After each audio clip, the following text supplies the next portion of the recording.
Good evening and welcome to the May 22nd, 2012 Easthampton School Committee meeting. We will start with our general announcements. And I'll start, because I'm organized tonight, and announce that the meeting is being recorded by Easthampton Public Access Cable. Superintendent Folsey, would you do the other announcements, please? Thank you. The next school committee meetings are June 12th, July 24th, August 14th, and September 11th. There is no school on Monday, May 28th, due to Memorial Day holiday. Whitebrook Middle School DC trip for 8th graders is scheduled for May 30th to June 1st.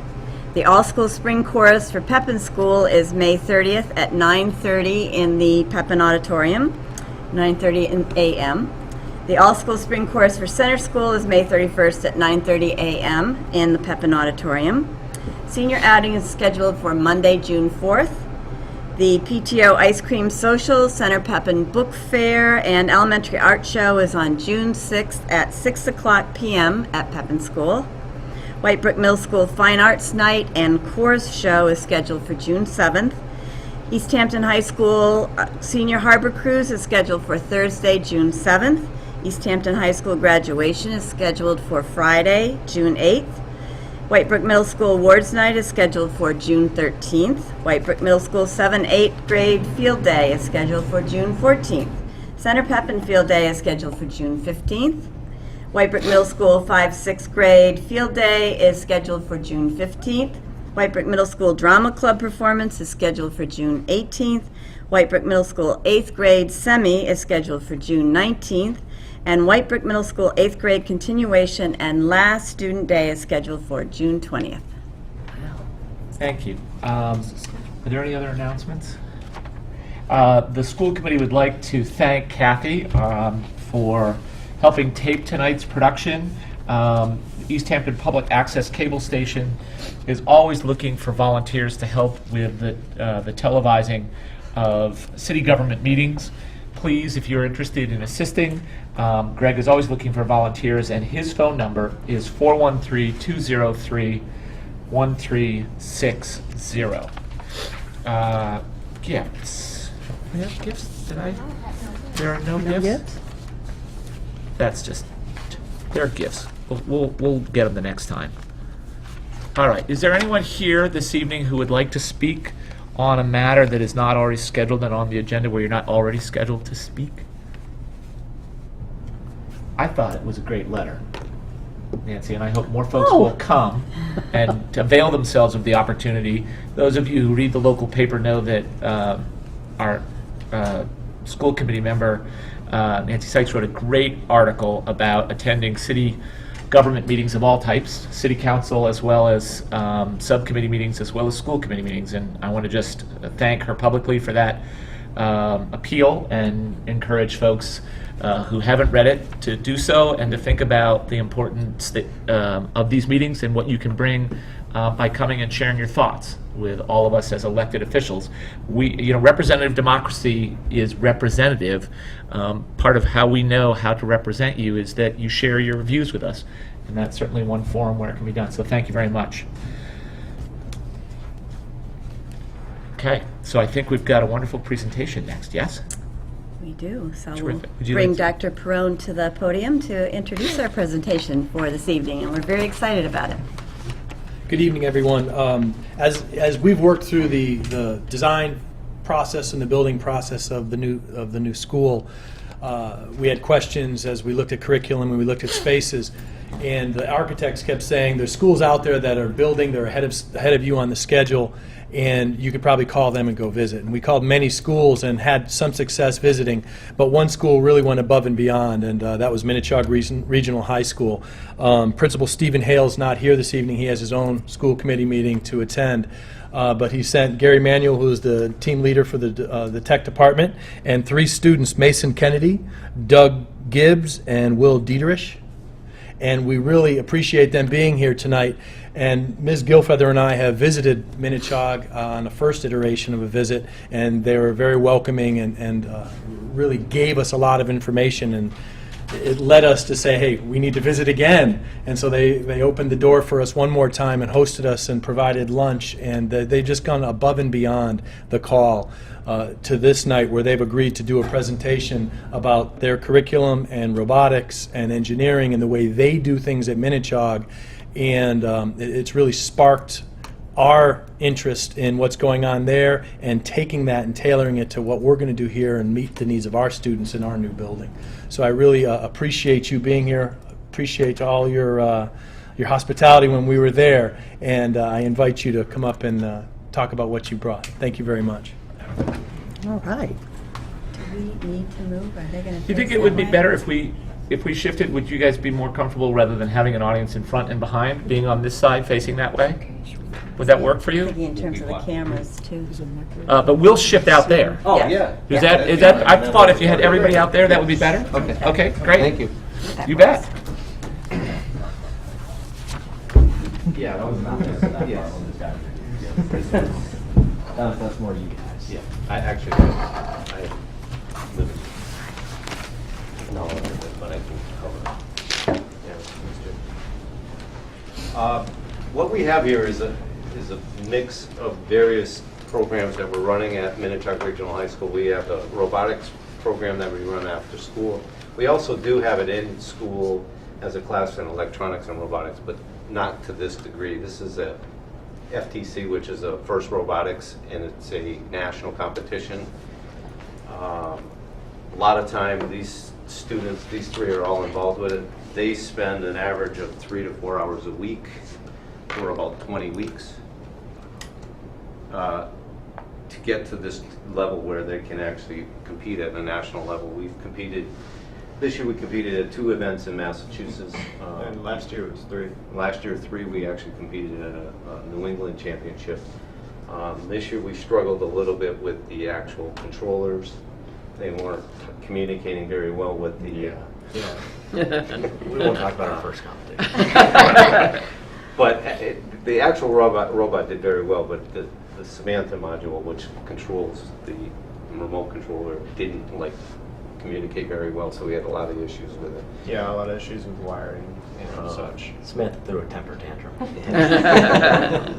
But I want to get into some of the other things. Like in the tech design class, we do the design process, which is part of the tech and engineering, which is the state frameworks. A couple of the activities we do is the bridge building competition, and then we do one of the last ones at the end of the semester is the model homes, where they design a 1,000-square-foot home. And it's shrinking budgets. These are projects that don't break the bank. Like the bridges, it's about $80 for a class to do a whole class worth of bridges. The model homes, I would say maybe $80 to $100, and you can do 24 to 26 homes. So it's really not expensive, and that's why we, like everybody else, we're dealing with tight budgets, and these were activities that we felt, still inspire the students to think outside the box, and we become more the facilitator, and they're the ones that are thinking of what they need to do. And it's worked well, and they can speak to this a little bit. Doug has had the class. Yeah, I'm currently taking the class where we design the bridges and do the house design. Currently we're on the house design, and I have to say I've learned just a lot from this single project. We've pretty much gone over how to draw floor plans, elevations, and drawing the floor plans I had a lot of fun with, because we have pretty much open ground to do whatever we want with the house. It just has to meet these set requirements that he gives us. And it's just great to do. I like doing it. And they realize that a bed doesn't fit in a 6x8 room. When they want to have that big Nintendo room. And like Mr. Manu said, this is a very cheap and fun project where we hook up some weights to it. I believe this year we got to 86 pounds for one of these bridges, just holding on. And they weigh less than an ounce. Wow. It's better than some of our real ones. So they held up to 86 pounds, and the funnest part is watching these things break. Once they it's fun. You hear the entire class cheer as you see hours of your work just go into pieces. Another class that we do run is the computer-aided drafting and design. It's an AutoCAD program, and all three of them have done projects. These are their final projects. There's Mason's. I mean, you can go and done. What we do is with the AutoCAD, because it's such an intense program, that really the first semester, because we have half-year courses, the first semester is really learning this up. First term, rather. First term is learning all of the commands and getting familiar with the software. And then for about 6 weeks of the second term, which is their final project to do, it's an open-ended, once again, project that they can decide on whatever they want to build or draw. And they can all speak to how grandiose they have ideas of what they want to do in 8 weeks until they start figuring out, I'm not going to get through all these drawings and all the measurements. And that's all part of the learning curve, because I let them do it knowing that they can't complete it. And then that last week they're going, I got 30 drawings and I'm still not done. Are you going to give me a bad grade because I didn't finish it? One kid wanted to do a tank. Mr. Manning wouldn't let that one go. Well, we all chose like very different projects. Mason did, was it a wheel lock? The inner workings of a wheel lock rifle. It's it was made by a watchmaker after like the old flintlock muskets, but before modern guns. So it's got like an ingenious design on the inside, and it just has this cycling wheel that does all the inner workings. Found out that each individual part on the inside is different. Doug, what did you do? I chose the robot because I am what you call circle challenge. I could not draw circles to save my life for some reason. And I was out probably like 14 days that semester due to sickness. But I ended up choosing this project because I ended up working on how to be good at making gears, and I made the entire parts. And it came down to near the end where I couldn't finish the entire robot, so I had to settle for drawing the entire front of the robot, which was fun in itself, and I got good at drawing circles. And then I did an E-Machines laser mouse, which the only thing I learned from that is it's really hard to measure something that's made of just plastic, like really thin plastic, and really it's just round. It's ergonomic, so it's really hard to measure all of it. You got really good at drawing smart parts. But there were a lot of kids in our class. One kid did a carburetor. Another Garrett did he did a remote control. Scott Davis did a circuit board type of thing. Was it? And they had one do a pencil sharpener. Even Yeah. that, to finish the pencil sharpener, the parts. And then Frank tried to do a snowboard. Yeah. Tried. I think he got done like one shoe. Not one shoe, probably. They just don't realize how many parts are in creating something like this. To actually draw all the drawings for this, you would be talking somewhere between 150 and 250 drawings. Right. I think for that, I just got done all the main parts, the gears, and I didn't even get on to drawing the nuts and the bolts. I think I did one nut, and that's about it. Yeah. And But then it's I a was like, learning curve. I mean, they realize now, I guess it does take longer than they thought to produce a car. And that's why you don't get a new car every 6 months. So that your responsibility in this CAD program is to actually create a drawing for every single component of whatever you chose, whether it would be a Correct, gun or yes. the robot. The Sorry. assembly. I said correct. The assembly of that product. Right, and then also the instructions about how it would go together. No, not so much the instructions, but it's more of the doing the visual part of it and completing an orthographic drawing. 3 different views of the object. So do you end up taking it, when you described before, I apologize, is it Mason? Yes. That you did the gun? Mm-hmm. Do you sort of unpack? Yes. And so we Yes. see the parts sort of before they would all We made go it together? visual. Okay. Yeah. He actually's got a copy, you can see it. This one, flip it. It's good, because I have I know of a 10-year-old at home who's watching who's going to want to see all about it. Very excited at the prospect. Show them the parts list. Most of the kids in the class brought in the objects. He obviously didn't, but Yeah, you can't really bring one of these to school. But I got lucky online. I found it was a list of the parts that were included, so I could then use those parts, replicate them, dimension them. So I got around the not being able to bring firearm to school. Good decisions. Good. So, I mean, I have the parts list, and it's just a simple drawing of each part.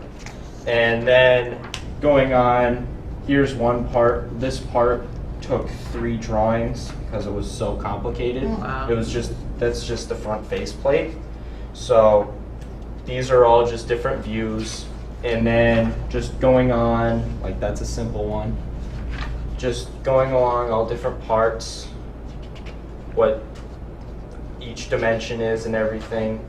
So it's a really time-consuming process, but it is also very satisfying because then later on you look and say, wow, I just drew all of those pieces and now I actually have an understanding of how everything works. I think you also kind of realize what it would be like to work in the field of computer-aided drafting and such, because you could think it's very tedious, or you could think it's very fun to take something apart and dimension it and see what goes into it really. But that's all we have to talk about really about the CAD program. So tell us about where in your programming in the department is the CAD program. So in other words, have you done a lot of preliminary courses before you get to the CAD program? Do some people start right out in the CAD program? Well, some people may need, some people who are not too computer literate may need, what's the class you took? Microsoft Office one. It kind of just walks them through on how to use all the Office programs. So when Mr. Manuel asks you to type up the answers to this in the book, they'll be able to do it. I'm taking that currently. It just kind of goes over Excel and everything, and it also gets you, more familiarized with the computer. Yeah, So- some people may need it, but other than that, there's no prerequisite courses. You're taught everything you need to know about CAD to do your work along the way. Yeah. But I recommend that they take the tech design, which Doug is taking now. Yeah. Because of the way the course offering went this year, he had his CAD course before he had his tech design class. Right. But it didn't hurt him, I mean, in the long run. But now I think he has a greater appreciation of how much time CAD can save you in reworking drawings. It's not in the actual first time drawing, but if you have to rework something and start all over, you can click lines in AutoCAD and say, all right, I want to move this line here. A really good example of that is I was looking at my floor plan for my house I had just drawn. I brought it home and I kind of stayed up late because I put it off to, like a normal teenager does. I just put it off to the last minute, till about 2 in the morning, late minute. But I had looked at my floor plan. I was like, what did I do with these dimensions? And the thing is, if I was to erase all that, it looked smudgy, it wouldn't look good. I want to give them a nice clean paper at the end. Right. Because I like doing that. And so I ended up redrawing my entire floor plan again, where in AutoCAD you don't have to worry about anything. You just have to click and delete a button, hit the delete button. Yeah. Simple. Some of the other programs that we offer, or one of the other programs we offer, is the Tech and Engineering, which I know many of you are interested in, because that is our course that we offer to 9th and 10th grade students for an MCAS test instead of a science biology. Some of the projects that we brought tonight is this one right here, which is the deck, which is a construction project. We have the hydraulics, which is another area of study that the students do. And we have the, what do they call it? The Monster truck. monster trucks, which is, they create actually their own vehicle, and then there's a track that they have to go through, and the vehicle has to make it through. So that's our transportation unit. And what he does in that class, there's 2 of them that teach it. There's 5 areas of study that they cover in the 20 weeks or 18 weeks.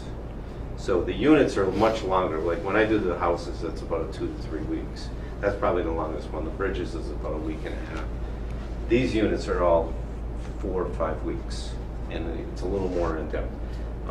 But it still covers the same design process. I cover it in the tech design class, but not at the level that he does prepare them, or the 2 of them prepare them for MCAS. And this year we have about 185 students taking the MCAS in tech and engineering. We have more than biology. And, at our and school. Gary, I was really so impressed when you were talking about that when I visited. And can you talk a little bit about how successful students are being in that as an option? And you mentioned that some are taking it, and I think it's very important to mention that you at Minnetonka are on a block schedule. Yes. Kind of a 4x4, similar to us, which is another reason that we were so interested in sharing ideas. And in that process of the instructional technology, in regard to the tech engineering, how many students are taking the test and how successful you're finding This year it? we have 8,500, almost 190 students taking the course. We have about 165 Taking the test. Yeah, yes. Some as ninth graders and Some some as as 9th 10th graders and some as 10th, yes. The majority are actually 9th graders. And then what we do is the 2 weeks leading up to, or the 3 weeks prior to the tech and engineering test, we have an after-school course that we run 2 days a week. On Tuesdays and Thursdays are late days. And we offer to the students, you can basically go through your classes and see which ones we're really struggling going through and then offer them a little more support. Great. And in the last 3 years that we've ran it, or 3 or 4 years, I think we've had 6 students not pass it the first time. And we probably had over 500 take it. And it's important for people to note that that passing that test takes care of the obligation by The the science. state for the science MCAS, which is a requirement for graduation. Yeah. And I believe you took it? Yeah, And I never took I the did biology. exceedingly MCAS. well on it. Yeah, I scored advanced in it. I think quite- Mason's the only one that took the biology. right? Yeah, I took the bio because I took my technology and engineering one. I took it as a sophomore, and I had already taken the bio one. So that was just the way the classes worked. So it's just giving your students another option, Yes. biology or Yeah. this. You can also take both MCASs if you so choose. My older brother did that and scored advanced in both of them. He actually did very well. Great. Can I explain how these Yeah, work? the 'Cause hydraulics, yeah. I had never took this class, but I had a friend who was in it. The goal of this construction is to pick up. I'm not sure what size of the ball it was, but it was a ball, and the goal is to use hydraulics with pipes attached to them and use them to pick up the ball and move the arm and put them in a bin. And so you can see these students used a lot of different things, strings to rotate the arm, and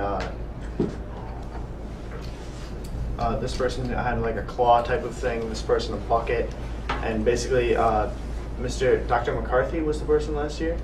Well, both him and Dr. Radcliffe. Yeah. Mr. Radcliffe. He basically left them to their own devices to construct something like this, and after maybe a couple days of mumbling and grumbling about how they don't know what to do, they finally got around to making something like this.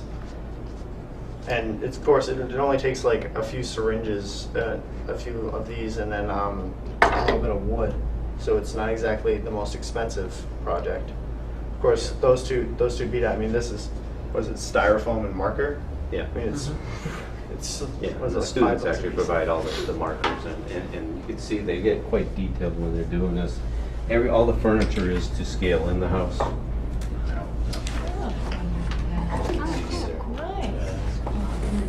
And they actually, Which one's the Nintendo room again?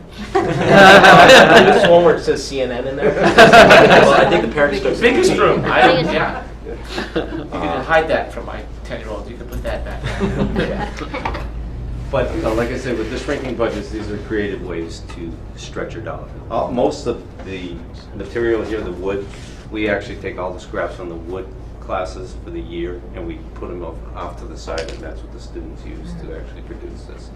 So we don't go out and buy any extra wood for that. Recycle, reuse? Yeah, same with this one. Bad pieces of wood from Woodtech. I know because I've taken the class and I've cut some of the boards for this. I thought Mr. Petzl would cut some of them, but we basically just run it through, and maybe like one of the boards that we get, which is like 10 feet by about 1 foot. Yeah. 12.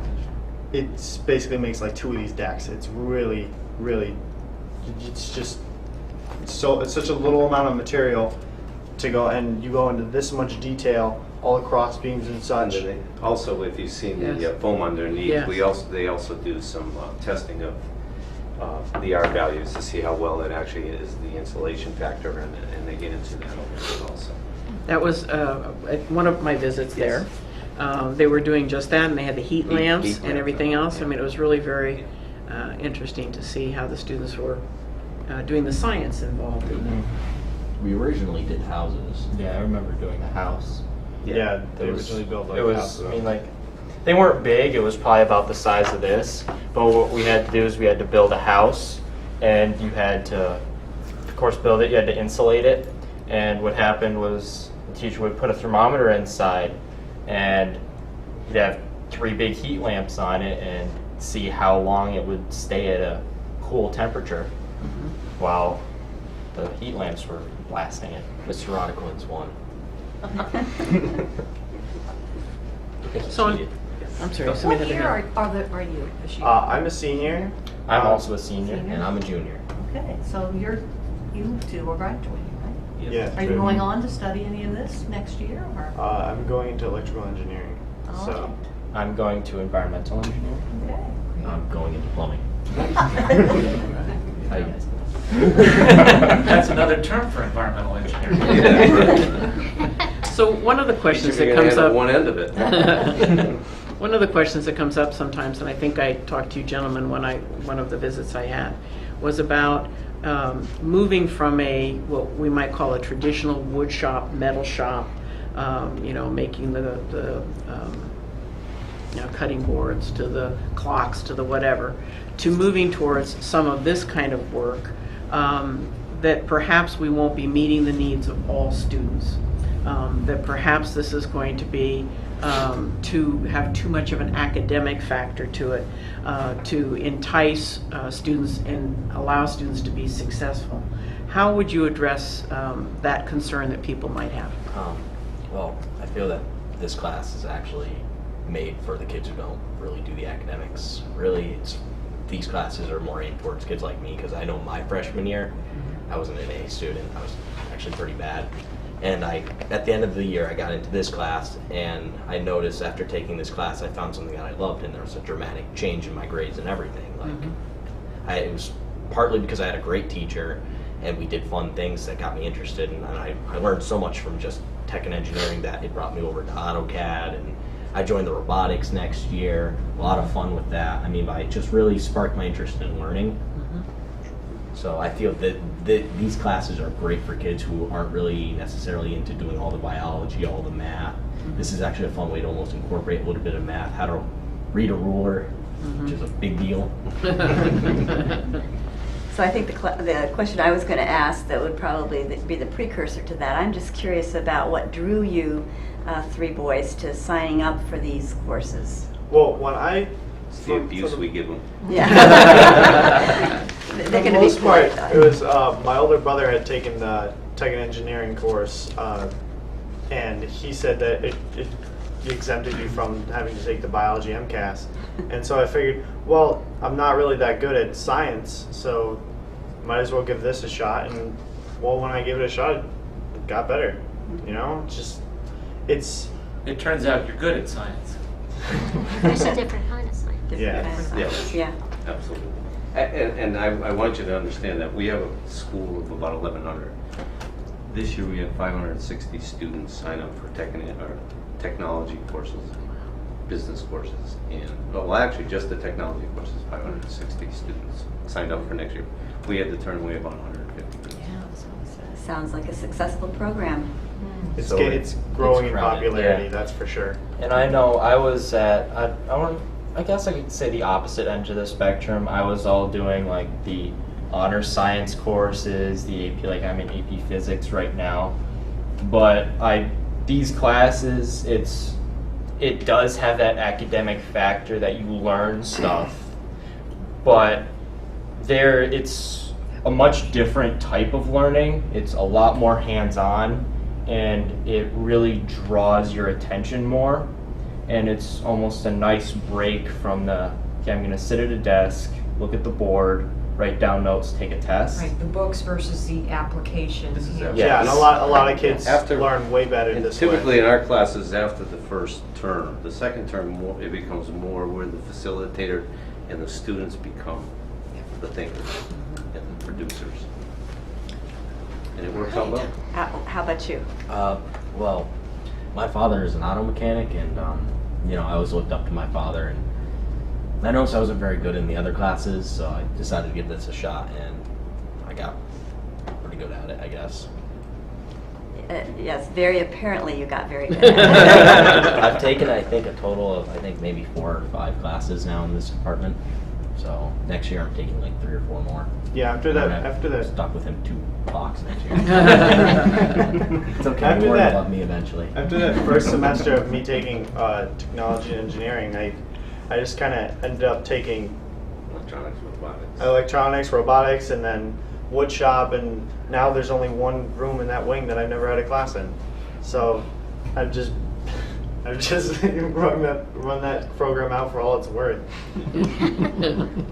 Sounds good. Yeah. I'm signing up. Do you have any? Night girls? courses will Do be you have any offered. girls? That's another thing I've noticed. It's actually become more popular with With the girls? with the girls Yes. since Yes, I Yes. in my tech and engineering class, which was 4 years ago with Mr. Melnick, there were no girls in that class. There were like 3 classes of that, and there were 2 girls in one class, and that was it. And now there's About 1/3 of the tech and engineering courses. are Okay. Between 1/3 and 1/2 in various classes, but about 1/3 of the total tech and engineering. There was 2 in our class, basically. The robot, Just 2. the AutoCAD classes usually have 2 or 3. When I started, we didn't very rarely saw it. Yeah. But it's growing within the department. And Gary, just a last piece, how did you develop your curriculum? In other words, is this, do you have like a Many textbook, or do you, what drives your curriculum activities? Some of, well, most of it is driven by the state, obviously, everybody knows that they give you the guidelines. But we're fortunate that most of the people in my department have 15 years of experience in teaching, at least. And we continuously go to different conferences and look at new things that are out there, and we're constantly ordering new books to see. In our department, we really don't, other than the AutoCAD, we don't have a typical textbooks that we use on a day-to-day basis. As you can see, most of ours are handouts that we produced ourselves, and we may have saw something else that we liked, and then we put our own little spin on it. Yeah, for like tech and engineering, there wasn't much paperwork, maybe some drawings and such.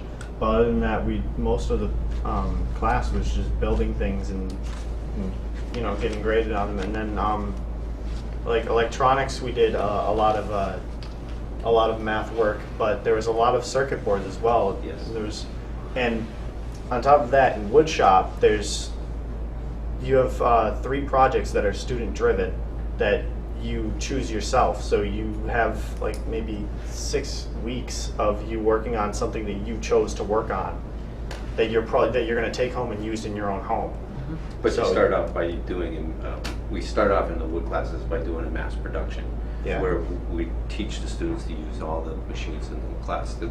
It's, believe it or not, it is a clock, but the process to build that clock allows the students access to almost every machine in the shop, so that they have familiarity and comfort with it before they go on to doing their own project. There's one part I would like to actually add to the tech and engineering.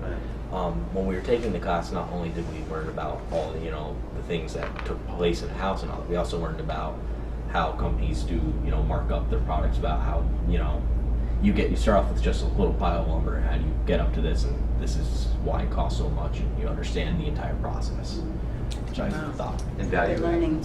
Your question? Yes, so do most students move from perhaps the wood tech classes into the tech and engineering? No, and actually, progress that way? our introductory course, or what we have, our largest numbers are in 9th grade, are in the tech and engineering, and because of the various areas that are explored in that allows the students to branch out into graphics, the tech design, which is the drafting. We also have the CAD, And then we also have a computer science that students also, and then if they like working with the wood, then the wood class, we offer a wood 1 only. This year we actually have a wood 2, but usually our sign-ups are so high that we can never offer the wood 2. It's just not enough teachers. Yeah.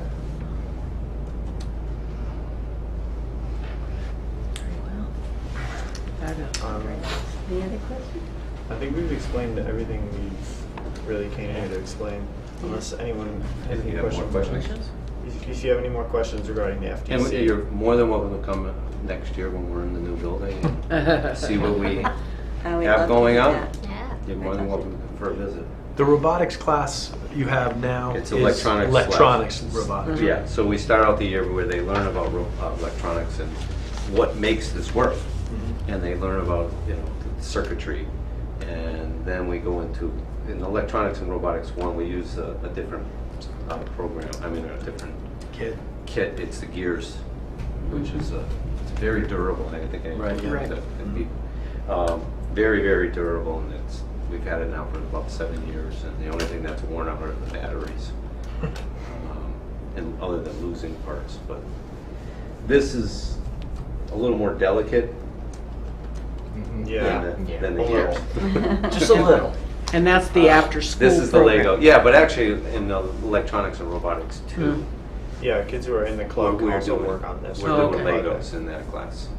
And next year, I think, will be the last year that we actually do any electronics and electronics too. It'll be strictly robotics. We're going to be phasing into a complete, it'll be robotics too. And it'll be just with the Legos. And that'll give students more time other than after school to work on that FTC. Great. Because that is such a big program. And I don't, the hours, you could go endless amount of hours if you really, To spend times we've taken this home, and it's a lot of fun just to build with your friends, and it's just great to think of ideas. We've gone home, and the night before the competition, since we hadn't really gotten much done for some reason, we will stay up till 5 in the morning and say, okay, time to work. Yeah, It's only happened twice. We've pulled some last year, the crazy all-nighter that we pulled to get this thing working, and Red Bull all day. that was slept on the way there and the way back. It's not just about being in a club and or trying this for academic reasons. You just really want to see this thing work, and you want to see it do what it's meant to do. Yeah, and one of the most upsetting things to see is either a tire pop off while in the mid-game, or just have those things not work up top. Yeah. Yeah, we had a competition in which basically our robot didn't work for maybe a single match, and it was horribly depressing. But after that, we went home and we were like, we can do this. We can make this thing work next time. And then we came back and everything was working. Everything was fine. We had a great time. Yeah. Except for the wheels getting falling off. Besides that, and being the driver, the main driver, it's like you said, it's pretty frustrating when it doesn't work the way you want it to. But when it actually works and when everything comes together, it's a great experience. Just being able to have a controller in your hand and going, and it's moving and doing what you told it to, and then you think, wow, we just built this thing from scratch. Yeah. We built this. We put that part there, and now it's moving. It's just it sounds kind of childish, but it's actually. Let us know. Well, I just want to say this was a fascinating presentation, and I am so impressed with you three young men and the presentation that you gave, your presentation skills, and what you've created. It was an honor for us to have you come here, and you as well, Mr. Manuel, to tell us about your program. So thank you very much. Very much.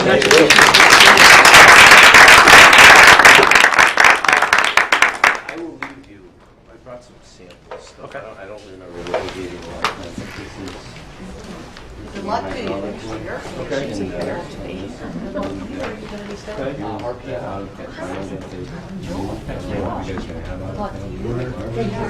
We're right in we're about 6 months behind. Yes. Thank you. Well, thanks very much. Thank you. Great. That was great. Thank you. It almost looks like we know our That's great. Well, we're still on air. You are still on air. You're saying. No problem. And audit the class. There you go. Oh, I might have to go back to high school. It's great to be here.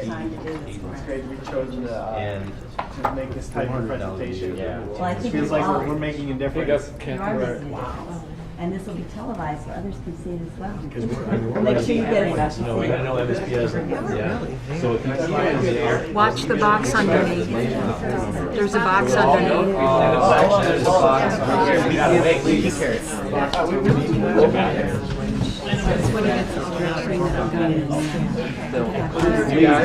Kathy, let Will and Mason will take care of it. I'm Mason's intelligence. I take an AP course. I always thought it was funny how you take Thank you. AP courses and not courses. Thank you very much. Nice to meet you. All right, folks.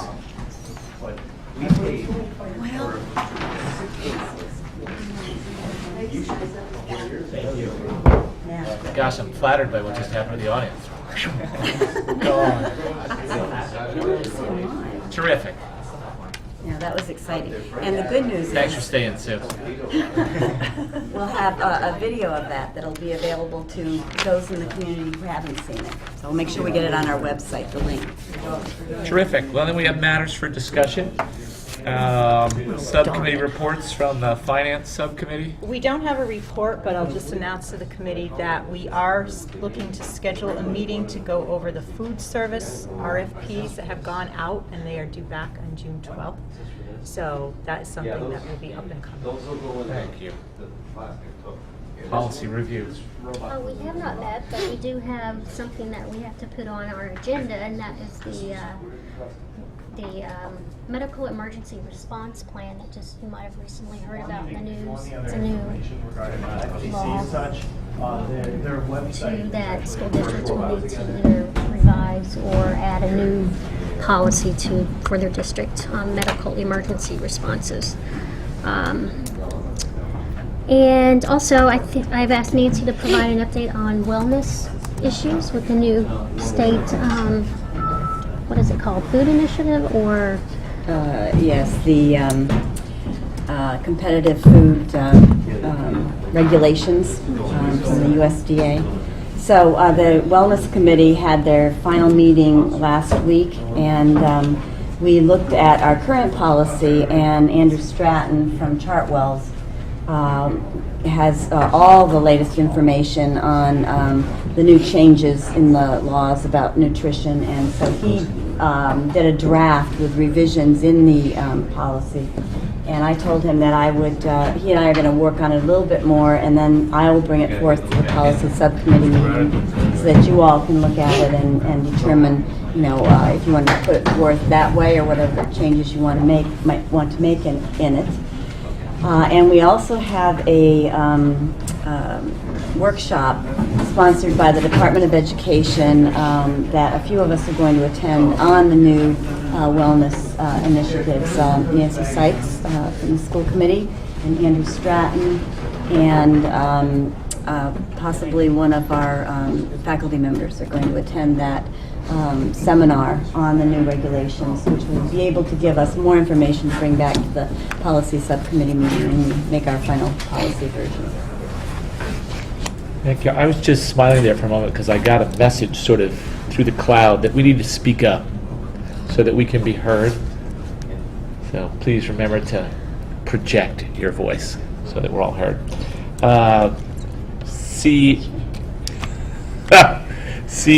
I don't have an update from CES because the last meeting we had was the night that the high school had their community dinner that some of us attended, which was fabulous. So I don't have an update.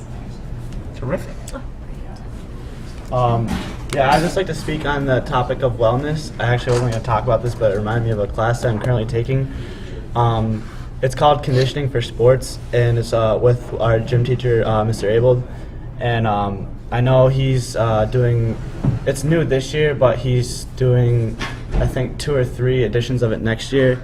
And I gotta say, it's the best class I've ever taken in terms of wellness, because before I could barely, I'm athletic, but I couldn't do that much in terms of physical fitness.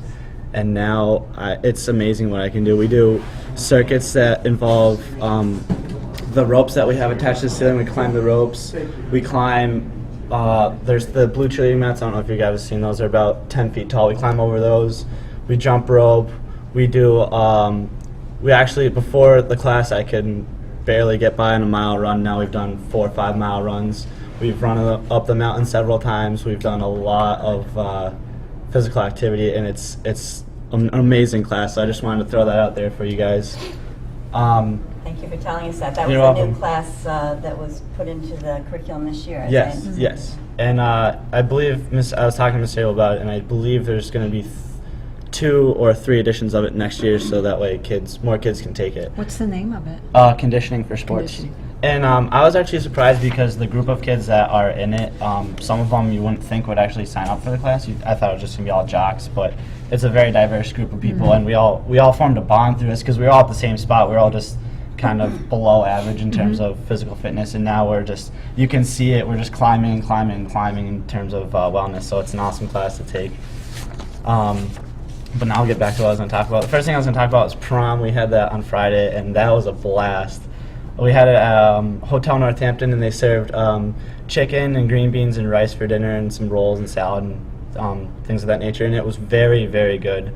And they had drinks in the back there, and we danced and had a good time, and I actually won prom king, which was really happy about. Thank you. Between you and your brother, Mr. Easthampton. Yeah, I know. A lot of crowns at home. And there's great pictures on Mass Live. Yeah, there are pictures on Mass Live in case you guys want to just check that out. But yeah, that was a lot of fun. It was a great memory. And then there was the dog show on, I believe that was May 12th. I was talking to Ms. Cannon about that, and she said they raised just over $1,600 for that. There's 30 to 40 dogs that showed up. She said it wasn't the turnout that she was hoping for, but it was a relatively well turnout.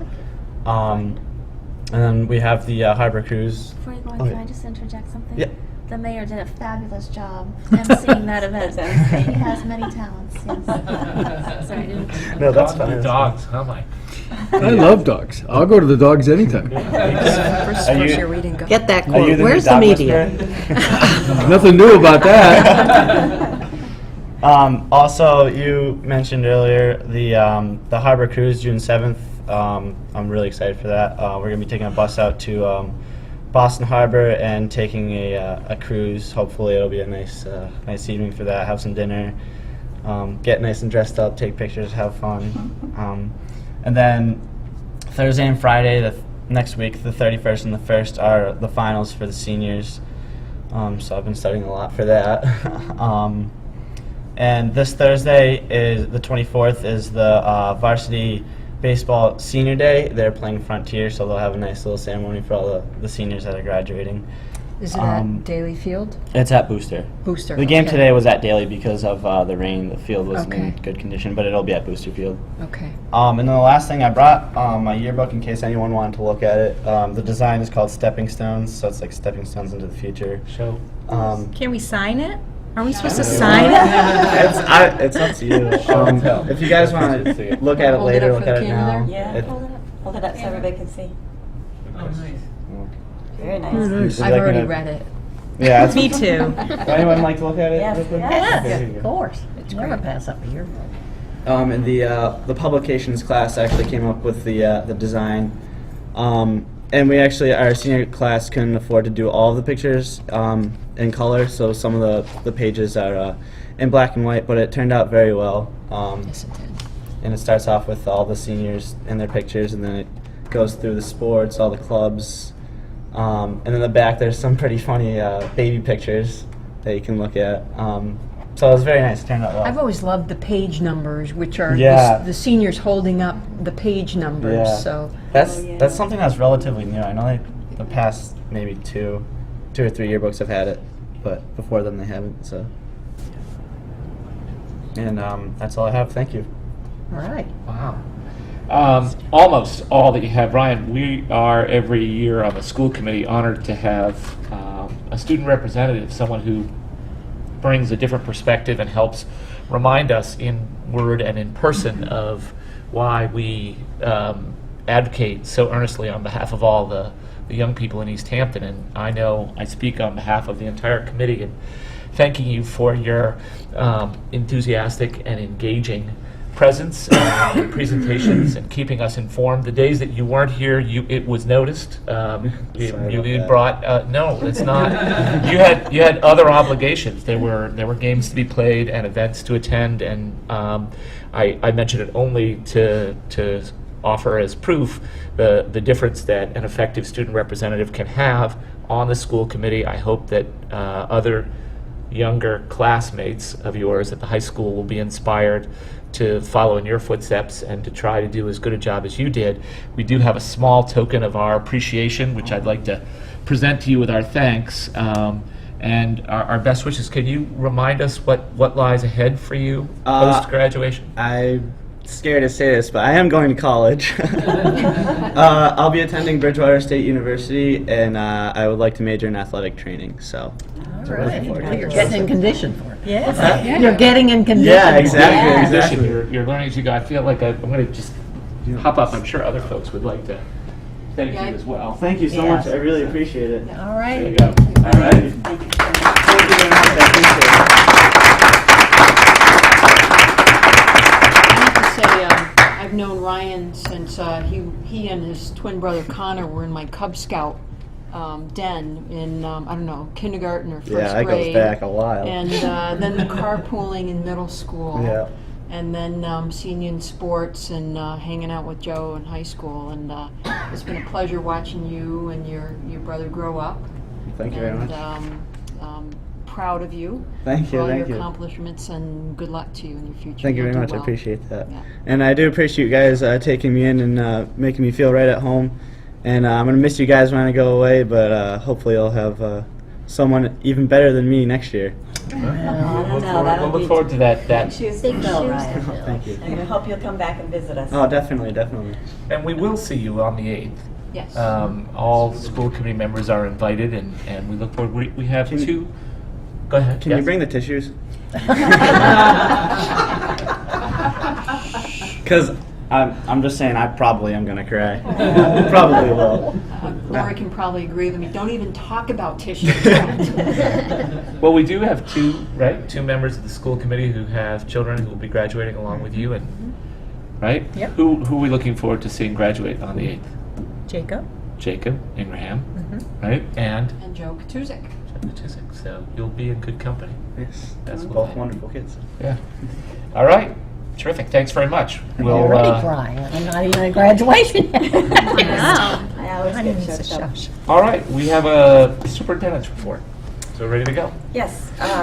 So I asked Shirley Gilfeather, our curriculum director, to do a grants update. We've received a number of grants this year, and they fund a number of different programs in the district, and I thought it was important for you all to understand the grants we get and the programs that they fund and have a little background on that. So Shirley. Good evening.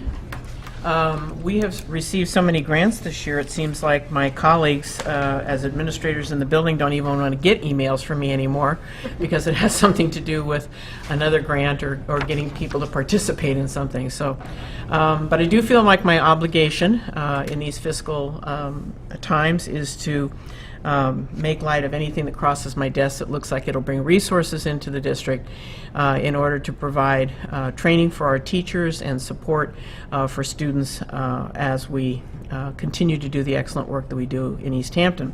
So I, this evening, and I think you have a little, my little cheat sheet in front of you that you can read at your leisure, put that on the nightstand for evening reading.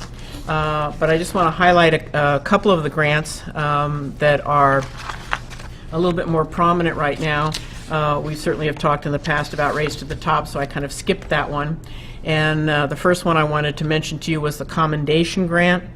Commendation Grant comes from the fact that we have 2 schools in this district that were designated by the Department of Education as commendation schools.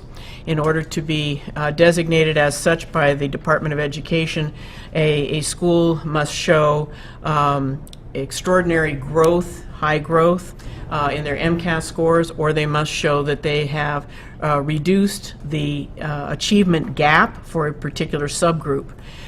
We have 2 schools in the district that received commendation. Center and Pepin both received that designation for high growth.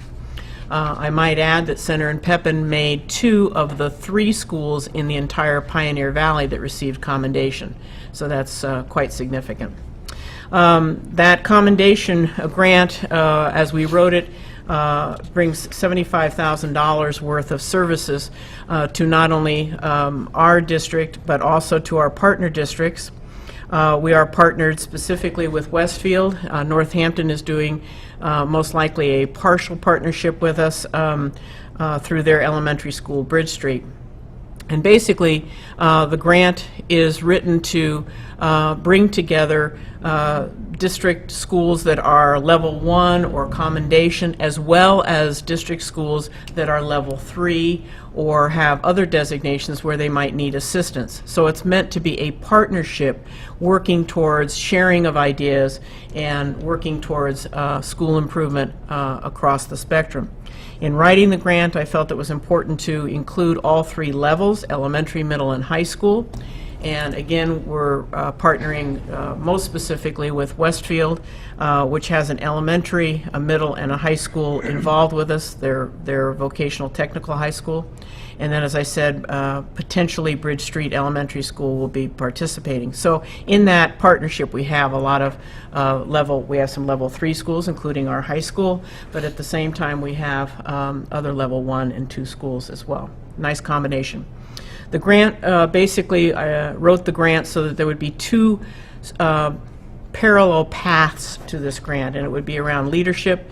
And with that leadership grant, or leadership piece, there'd be a forum for just principles on leadership, and then a forum on vertical mathematic leadership, both focusing on administrators. Okay, that not teachers, but administrators, using the precept that leadership is what drives successful schools.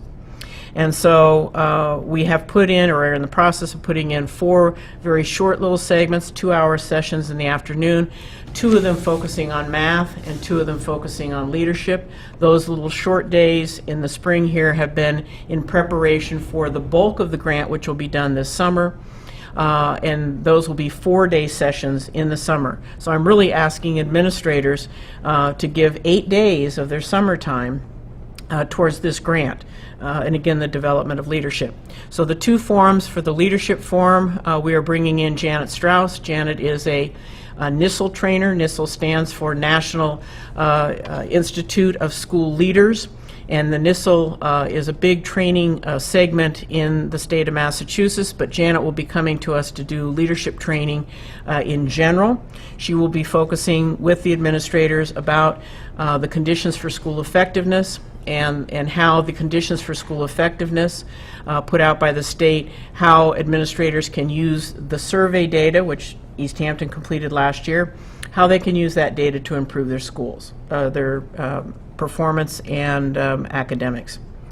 And the second forum will be around mathematics, and we're bringing in Dr. Ann Collins, who's the Director of Mathematics at Lesley University, and she will be coming to provide 4 days for the administrators, focusing primarily on the new curriculum framework standards, but specifically one part of it called the mathematics practices, which are the pedagogical practices, the teaching strategies that should be used when you're delivering these new content standards. And she'll be doing 4 days of training with the administrators on that. So, and then we have one little piece that we slipped in there for the teachers. We are going to be training teachers in the partner districts on a software program called Assistments.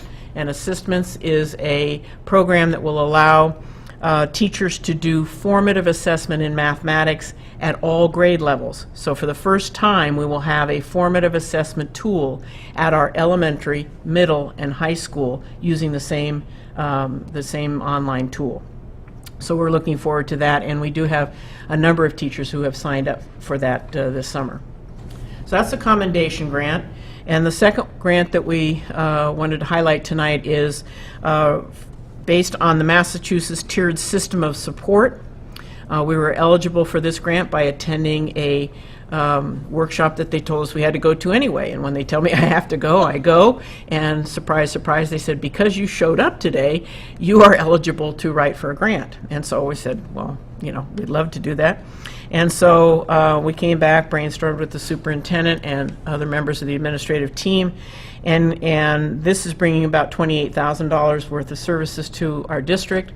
And our approach for this particular grant was to work on the development of a district and school-wide behavior, social rules, supports, and expectations. In other words, we don't have anything currently in the district that establishes system-wide a set of guidelines for working with the social, emotional, and behavioral issues of students. And we're hearing more and more from administrators and teachers in the district that students are coming to school with more of these social emotional concerns, and how can they best deal with these and help students to be successful. So we're lucky to have Judy Averill working with us at Maple School. Judy has been trained and is soon to be finishing her training as a trainer of trainers in a system called LSCI, which stands for Life Skills Crisis Intervention. It's the basic tenets that she utilizes in her work at Maple that has been so very successful. And so basically what we're going to be doing is taking a group of teachers of special ed students and teachers of behavioral classes at the middle school and at the high school and elementary, and we'll be providing some training for them this summer.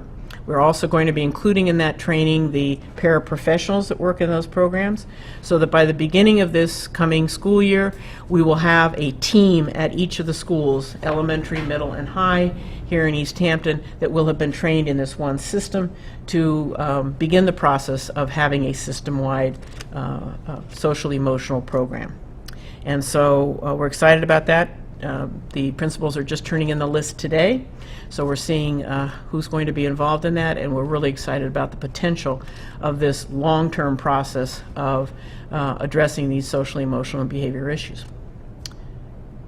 Those are the two grants, and the dates are listed there for you, so you can always give me a call and say, I want to come and see what's happening on this date. We would invite you. Any questions? Are there questions? I have one. Could you just, again, the common online assessment tool, could you just say a little bit more about that? Certainly.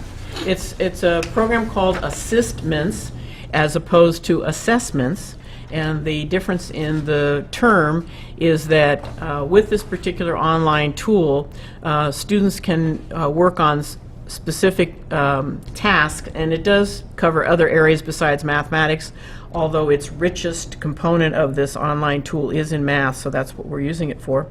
But students can start a particular problem or activity, and if they have difficulty, interventions in the software come forward to assist them in being successful, giving them hints, giving them prompts along the way, and so that's the term assistments. This is an online free tool. It's gotten sponsorship from Bill Gates and other philanthropic and does it gather the data for you? It does gather so you the get a data. record of where, Absolutely. Which prompts kids Exactly. went to the most and which they could. You bet. You bet. Wow. And so one of the things we'd be hoping to do is to use, I mean, it can be used as a practice tool. Again, we're talking about formative assessment, which is the type of assessment that's ongoing. It's the kind of assessment that informs instruction, as opposed to summative assessment, which is the end of the chapter test or the end of the unit when it's a little late to do anything about it. We want to do formative assessment so the teacher has more of an idea about what the students need and can make adjustments in their instruction to improve student success. And so we're hoping to do it as benchmarks along the way, kind of check-ins, so that, you know, all the 4th grade classes can do it, or all the 8th grade classes can do it, and then they can sit down as a team and discuss the results and see where students are needing, where the gaps are, where do they need support. And this also provides support to us for implementing these formative assessments that are part of the new educator evaluation system. So Right. we were pleased to get some financial support to help put some of these pieces into place. Now, it says 11-12 grants, but are they were awarded this year and you're using for next year, or are these the programs that are happening now? Oh, Or is that a typo? 11 and 12, meaning I wrote them in 11 and 12, and the interesting things about grants these days with Department of Education is they get to this point in the year and they go, we have money. We get to this point in the year and we say, we have no money. But so they get to the point and say they have money, and then suddenly they start putting out all these grants. And so most of these grants need to be, the programs need to be finished by August 31st. Oh, okay. So that's why I drive these people crazy with emails and let's get the list going and send me names and complete the form and submit by, and I drive them crazy. But again, we will have some very rich activities going on this summer because of not only these two grants, but also our continued work with Race to the Top and many of the other initiatives that we're currently working on. Yeah, and as Shirley has said, we try to take advantage of every grant opportunity that comes our way. So, you know, if it's going to provide us opportunities to train our teachers in the summer, all of this work and some of these things that we can purchase with the grants enable us to continue that support and bring new pieces into our district throughout the year and years to come. So, thank you, I think to it's Shirley important for the community to know that we are doing that in these tough fiscal times, because we do realize that a lot of the training we need and things like that we need, we can't count on local funds for that right now. And these are, generally speaking, at least these two grants are state funds? That's right. Massachusetts funds? Yes, they are state funds. Sometimes they're trickle down, what I call trickle down from feds. Yes. So in others, it might be Title I money that now is being rerouted into a particular state-funded program. Right. Okay. Okay. Thank you, Shirley. Very informative, and thank you for all your hard work in Yes, thank you. getting these funds for us. I perhaps could turn my finances over to you. Oh, I would doubt that. You wouldn't want to even look at my checkbook. But perhaps to Andy Paquette, who is going to come up next. Oh, all right. And talk to us about results of operations and answer your questions on the budget.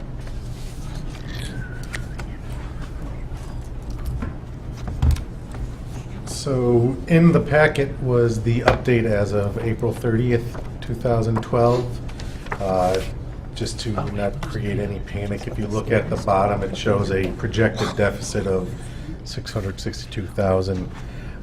That's sort of where it is that we do the changes, if you remember from last month, regarding what in fact we're going to need to use out of school choice. It's okay, Nancy, you can look at the yearbook. I'm going to bore you to death anyways. So, I'm worse than this student. yeah, that's quite all right. Now, then, Mr. Jutta, if you're an identical twin or a friend? Identical. Are you? Yeah. Who's older? My other twin, Connor. By How do we know we've got you Half hour? tonight? Yeah, yeah. I'm 4 minutes older than my brother. Oh, really? He's an identical twin Yes. as well. As well, yes. Yeah. So anyhow, I got a name tag. is he going to Bridgewater State too? No. No? No, he's going to Wentworth. Okay. So, All right. My brother went to Holy Cross with me. That was an unfortunate choice. But anyhow, so you see, as far as the projections to year end, what it is the bottom line is showing the projected deficit of $662,000. That would have been if we charged everything to the local budget, but that's where we start to offset things with choice, circuit breaker, and those are some conservative projections as far as looking at some of the areas of heating, utilities, telephone, and also what I'm going to be passing out is some positive news regarding, and I don't expect you to digest this and ask any questions, but this is an update of the food service program for as of April as well. Sort of the good news, bad news. The bad news being the impact from the storm that we had earlier in the year. If we did not have that, we would have been looking at a $28,000 deficit in the program as opposed to the 44 and change. You know, we were looking at a $40,000 deficit that we would have to cover. So if we didn't have the storm, we would have been looking at 28,000, only 28 in the hole, where we have 20 budgeted to cover that. So We need a $28,000 additional investment in education. These words like whole worry me when we're talking about something that's service Understood. that provided. Yes, my apologies. All the discussions of gap and. I know. And so. But this isn't a gap. Feeding No. the kids well is an investment in their education. True. So anyhow, the impact does, it actually brings us closer towards what the budget was that we were looking at. So the good news, bad news. Good news, we're on track for budget. Bad news, if we didn't have the storm, we would be in better shape than we are. So digest that, and next month when we come back, if you want to have any questions regarding this, but you look and see some of the things as far as budget to actual. Some of the costs of the commodities and the food and the paper supplies are higher than budgeted, but they're actually coming in under, if you look under personnel on those sheets. So the personnel costs are kind of offsetting that to bring us down closer to the projected year-end budget that we were looking at. So I mean, that's a positive, but unfortunately Mother Nature didn't help us out this year. Any other questions I can ask, and not necessarily about what you just received, but about the budget itself? Questions that folks have? Just Yeah. have one, and I'm sorry, maybe Andy, I should have just asked this some other time, but did I miss something? Where do we stand on who's doing food next year, food services next year? The decision was made to go out for another, we had 3 years in our contract now, and the bid is up, so we have to do another 3 years. Right. So we have issued an RFP, or request for proposal, under Chapter 30B. Right. And those are out there. So far, we've had 3 vendors request. Okay, so we copies. haven't So made a decision yet. That's correct. And the Finance Subcommittee has been tasked with selecting the vendor to come forward to recommend to the full committee based on proposals that are submitted. Okay. It is a joint RFP, again, with the Granby Public Schools. So we are going to be making that decision in conjunction with them. But it's written so that if by chance, for whatever reason, Granby would like to go in another direction, then they can do so, and it would still be separate from us. But we recognize economies by doing it together because they can reduce the cost for both with one manager. Other questions? Randy? Thank you very much, Andy. I apologize. I realize this is out of order, and maybe everyone else understood the implications of the presentation we saw before, but I would like, if we could, at the next meeting, Nancy, have, or at some upcoming meeting, have an explanation about how much of what we witnessed in the presentation from Minichog, sort of where we are in the decision-making about implementing those changes and in what ways. Or I don't know if I think that's already in the works. It is. it is. Oh, I'm just sorry. Okay. Sorry. I meant to ask before. Do you want more detailed information on it at a future So this, presentation? the sequence and the planning, we'll get a presentation on that down the road. Actually, we were going to have a presentation from our faculty, a couple of our faculty members. That's Okay. correct. And where The intention was because Minichog wanted to give us the kind of presentation they did, and we knew that was going to take about 30 minutes Sure. or more. We decided to put it into 2 parts. Great. And we thought you would see first what we had seen, Right. so that then we would be able to come back with our staff and present to you some of what their vision is, based upon looking at things like Minichog. So that'll be in a future meeting. I don't know that I have that date at my fingertips. It's okay. but it's- Might be If the it's next coming, meeting. that's fine. That's great. I was so excited about it all, and I was just assuming that, we would have access to all of that, and I realized that some people may not know precisely how and where we are in that evolution. So thank you. Look forward to that presentation. Excuse me. We moved into matters for action, unless there are any other items. We did actually miss this correspondence earlier. Oh, let's go back and Yeah. cover that then. It's- Thank you. It's just a letter from the Collaborative for High Performance Schools, also known as CHIPS, and they are the organization that gives us it's part of the high school building project, in other words, and they give us points towards energy savings, energy efficiency, and decreased operating costs in building design. So they have affirm that we have received 44 points, 44 chip points for our building design, and actually, Mike, can you recall, or can you tell us how 44 points out of how many? I don't recall it. Well, I think the maximum potential CHIPS points are 52. We need, I believe, 36 in order to maintain our two percentage point bonus in the grant. And quite a few of those are subject to audit, but we have met the first threshold for all of those points, and so we're pretty confident that the project will come in with plenty of mass CHIPS points to be able to earn its designation as an energy efficient building, and for us to get that extra 2 percentage points. Terrific. Thank you. So that's all the correspondence. Okay, so then we can move to the matters, right? Right. So motion to approve the minutes of the May 8th school committee meeting with the stipulation to hold executive session minutes until matters are resolved. Second. Motion made and seconded to approve the minutes of the May 8th, 2012 meeting. All in favor? Aye. Thank you. Abstain. Thank you. Then we have warrants. Oh, you want to do the school choice first? Let's do the school choice openings, and you have a document. Move that the school committee approve the school choice openings as identified on the memo from the superintendent dated May 21. Second. Motion made and seconded. Is there any discussion related to this item? I know that. Just curious of the change between the 15th and the 21st? When we looked at the numbers for the elementary school classrooms, after I'd looked at them and talked with building administrators, I encouraged them to add some choice slots at the elementary level if at all possible. So they felt comfortable adding these choice slots in fourth grade because our numbers were sufficiently low at this point to maintain that educationally sound classroom size with the addition of these 6 student choice slots. And, I think we also want to try to, encourage choice slots in our schools so that other students can take advantage of our programs and services when we're able to provide those choice slots.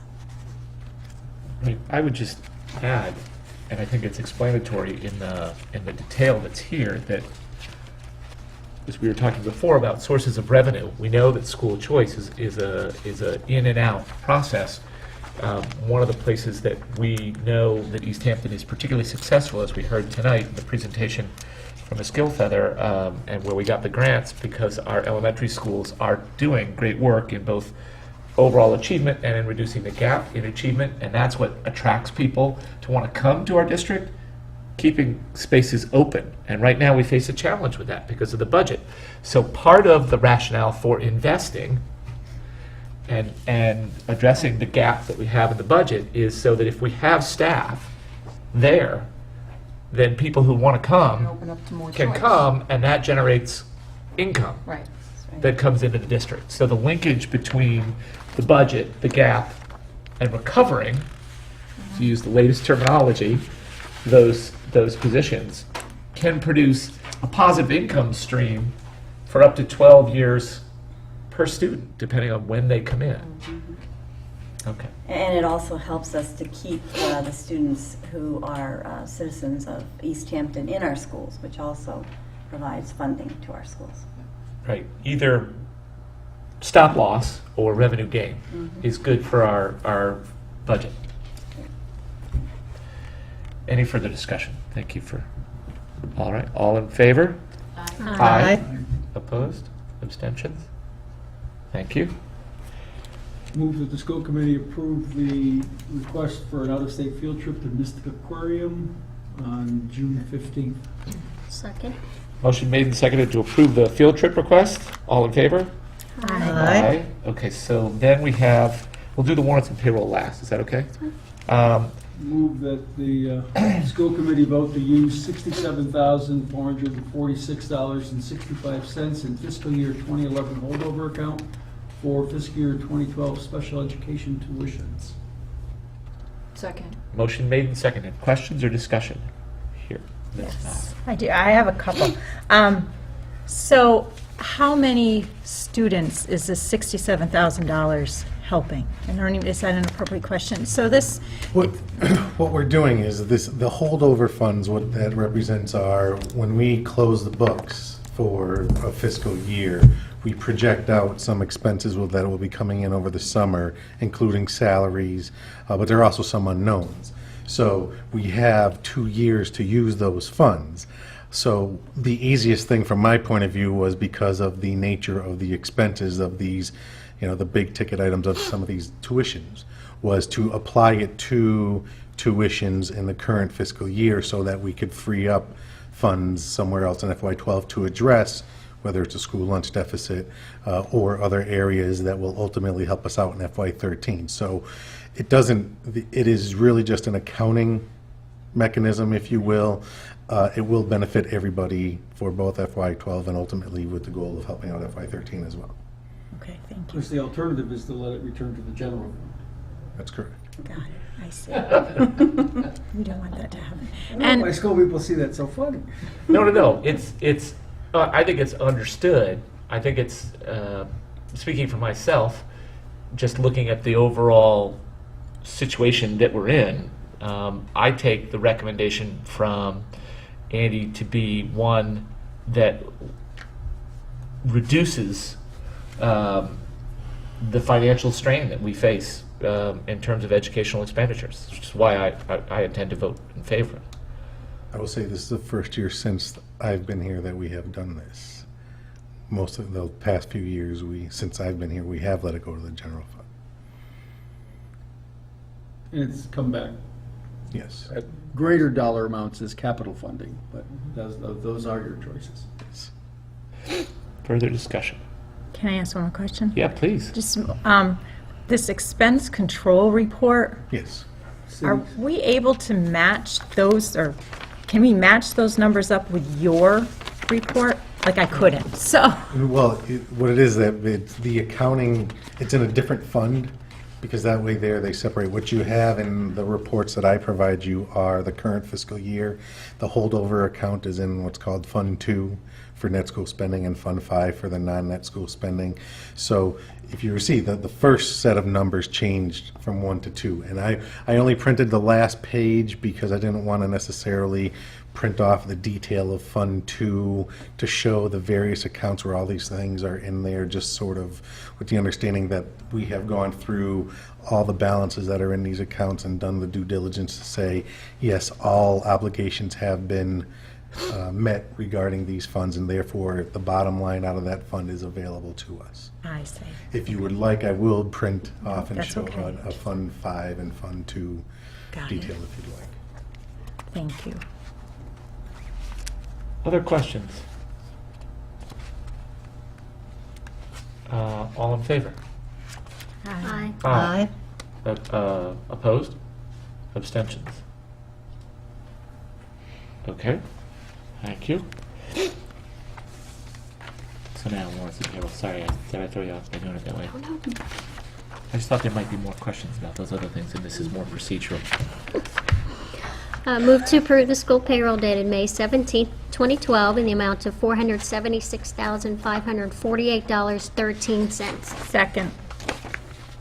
Motion made and seconded to approve the school payroll dated 17 May 2012 in the amount of $476,548.13.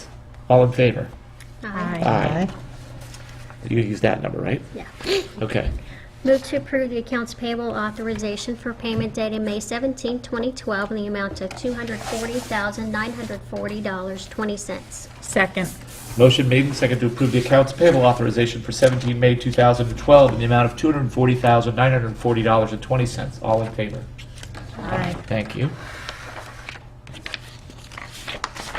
Is it just signatures on that? I think we're supposed to have, see, we have one. I never know what to Okay. make of that look. That's it. That's it? I think there's another one.